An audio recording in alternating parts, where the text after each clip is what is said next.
Praise the lord. అందరికీ వందనాలు. బాగున్నారా? నేను కొంచెం బైబిల్ స్టడీలో ఉన్నాను. ఈరోజు దేవుడు కొన్ని మాటలు మీతో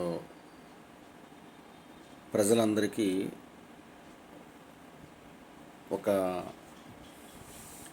తెలియని భావంతో కొంతమంది ప్రజలు వారి నోటంటే వారి కుమారులకి కుమార్తెలకి శాపం తెస్తున్నారు. చాలామంది నేను చిన్నప్పుడు సినిమాలు చూసేవాడిని, ఎక్కువగా చిన్నప్పుడు దేవుణ్ణి నమ్ముకోకముందు. అయితే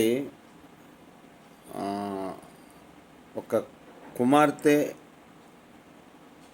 పాపం బట్టి వారి తల్లిదండ్రులను కూడా కాల్చేసేవారు సినిమాల్లో.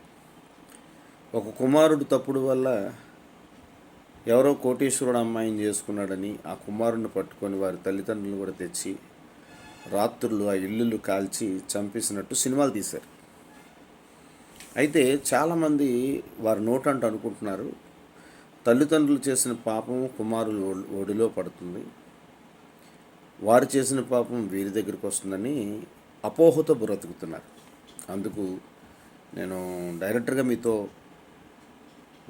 కొన్ని మాటలు బైబిల్ గ్రంథంలో ఈరోజు బైబిల్ స్టడీ చేస్తుండగా కొన్ని మాటలు దేవుడు మాట్లాడారు, మీతో మాట్లాడాలని ఆశ కలిగినాను. నేను నెక్స్ట్ వీడియోలో కుమారుడు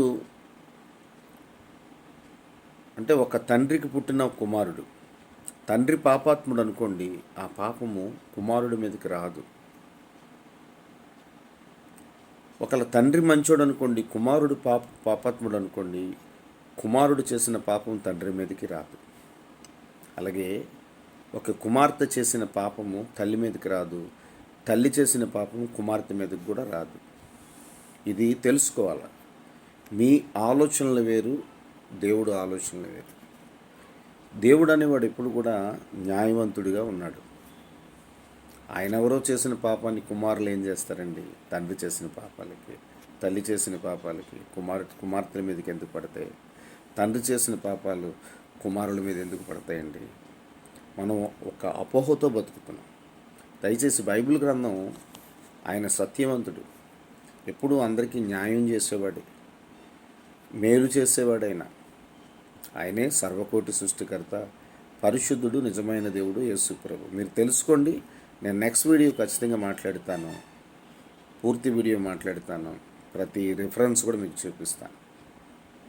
బైబిల్ గ్రంథం పరిశుద్ధ గ్రంథం అని ఉత్తినికి అనరండి. పరిశుద్ధమైన దేవుడు ప్రతి ఒక్కరిని కూడా పరిశుద్ధంగా జీవించాలని, ప్రతి మానవుల్లో ఉన్న పాపాన్ని తొలగించాలని ఆ దేవుడు భూమి మీద దిగొచ్చాడు. సరేనా? నేను నెక్స్ట్ ఒక వీడియో మీతో మాట్లాడతాను. ఈ వీడియో చూసాక ఆ వీడియో కూడా చూడండి. God bless you all. Praise the lord.